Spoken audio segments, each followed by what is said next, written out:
बीवी हो तो ऐसी। सुबह का टाइम था, मैं सोकर उठा। मुझे ऑफिस के लिए लेट हो रहा था। अक्सर मुझे सुबह जल्दी तैयार हो जाना, लेकिन कल सुबह शाम ऑफिस का बहुत काम था, इसलिए देर रात तक जागना पड़ा। जागने की वजह से सुबह लेट उठा, इसलिए ऑफिस जाने में देरी होने लगी। मैंने बाथरूम में घुसते हुए पत्नी को आवाज़ लगाई कि वो मेरे कपड़े तैयार रखे। मैंने बाथरूम में ज़्यादा समय नहीं लगाया और जल्दी से नहाने के बाद बाहर आ गया। मैंने अपने बिस्तर पर देखा तो वहाँ कपड़े नदारद थे। मैंने गुस्से के स्वर में फिर से पत्नी को आवाज़ लगाई। शायद वह किचन में थी, मेरे लिए खाना तैयार कर रही होगी, इसलिए उसको मेरी आवाज़ नहीं सुनाई पड़ी, या फिर कुकर की उठती तेज़ सीटी में मेरी आवाज़ दब गई होगी। इस बार मैंने गुस्से के साथ और तेज़ से आवाज़ लगाई, लेकिन किचन से बड़ा प्यारा सा रिप्लाई आया, आई। मेरा गुस्सा अपने चरम पर था। मुझे ऑफिस के लिए लेट हो रहा था। मैं अंदर से बुरी तरह झल्लाया हुआ था। तभी पत्नी कमरे में आ जाती है और वह सीधे अलमारी की तरफ बढ़ जाती है। मेरे मन में सवाल आया कि क्या उसने मेरी आवाज़ को सुना था या फिर सुनकर अनसुना कर दिया था। फिलहाल जो कुछ भी हो, वो मेरी तरफ देखते हुए कपड़े बिस्तर पर रख देती है और वहाँ से जाने को होती है। अचानक से वह वापस आती है और मुझसे बोली, अगर मैं तुम्हें किसी के साथ डिनर और फिल्म देखने के लिए बाहर जाने को कहूँ तो तुम क्या कहोगे? उसके पूछने का अंदाज़ थोड़ा अलग था। मैं समझ नहीं पाया रहा था कि आखिर वह किसकी बात कर रही है और क्यों। शायद मैं जवाब देने के लिए तैयार था। मैं बोला, मैं समझूंगा कि अब तुम मुझसे प्यार नहीं करती। शायद उसने गुस्से तो प्यार में मेरी तरफ देखा, लेकिन फिर अगले ही पल अपने होठों पर हल्की सी आती हुई मुस्कान को दबाते हुए बोली, मैं आपसे प्यार करती हूँ, लेकिन यह औरत भी आपसे बेपनाह प्यार करती है, शायद मुझसे भी ज़्यादा, और आपके साथ कुछ समय बिताना चाहती है। मुझे पत्नी के मुंह से इस सवाल की उम्मीद नहीं थी। मेरे मन में एक सेकंड में हजारों सवाल ऊपर नीचे होने लगे।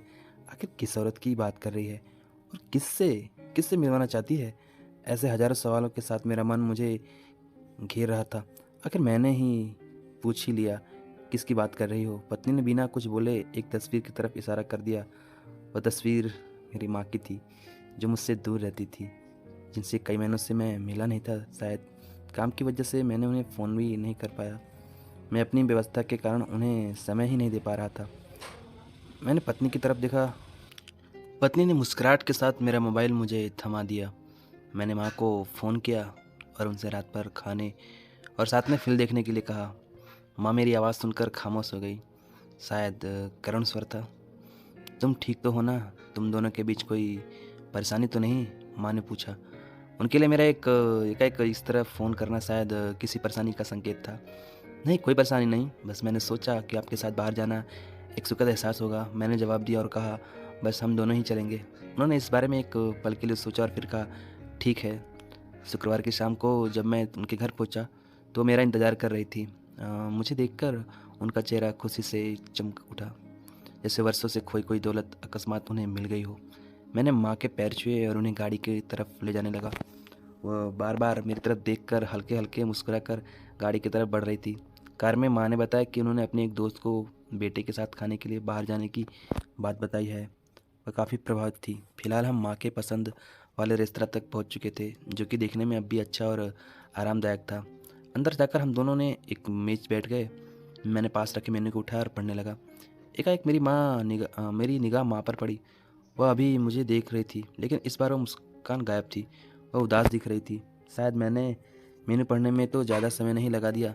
मैंने मेनू को साइड पर रख दिया। मैंने माँ से खाने के लिए पूछा। उन्होंने मेनू की तरफ इशारा करके मुझसे कहा, तुझे याद है जब तू छोटा था और हमारे साथ बाहर खाना खाने आता था? मैं भी तेरे लिए इसी तरह मेनू गौर से देखती और तेरे लिए अच्छा सा खाना ऑर्डर करती थी जो तुझको पसंद था। लेकिन अब वक्त बदल गया है, महंगाई भी बहुत हो गई है, तो शायद मेनू में कुछ नया देख रहा है। माँ का जवाब सुनकर मेरी आंखों से आंसू निकलने लगे थे, लेकिन मैंने खुद को संभाला और कहा, माँ, इस बार मैं आपके लिए मेनू पढ़ना चाहता हूँ। इसके बाद मैंने एक बढ़िया सी डिश माँ के लिए ऑर्डर की।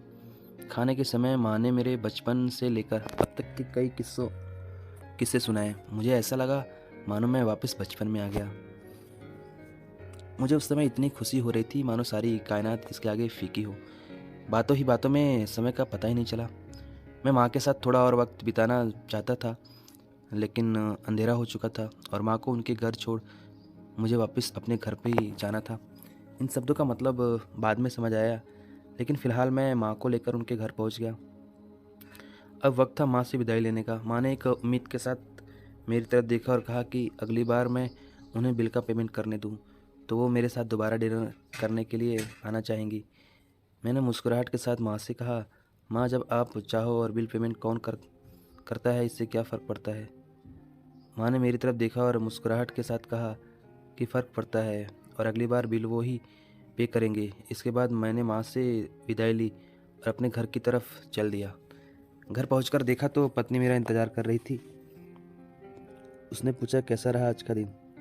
बहुत बढ़िया, जैसा सोचा था उससे कहीं ज़्यादा बढ़िया, मैंने जवाब दिया। इसके कुछ दिनों बाद अचानक मुझे माँ के देहांत की सूचना मिली। उन्हें दिल का दौरा पड़ा था, जो इतना अचानक से हुआ कि मैं कुछ समझ नहीं पा रहा था। मैंने माँ के लिए कुछ भी तो नहीं किया था। मैं वापस उनके साथ समय बिताना चाहता था, लेकिन अफसोस अपने व्यस्त समय की वजह से मैं माँ के लिए समय नहीं निकाल पाया। लेकिन अब पछताए होता क्या, जब माँ थी तब समय नहीं, और जब माँ नहीं तो पछतावा और अफसोस। माँ की मौत के बाद मुझे एक लिफाफा मिला।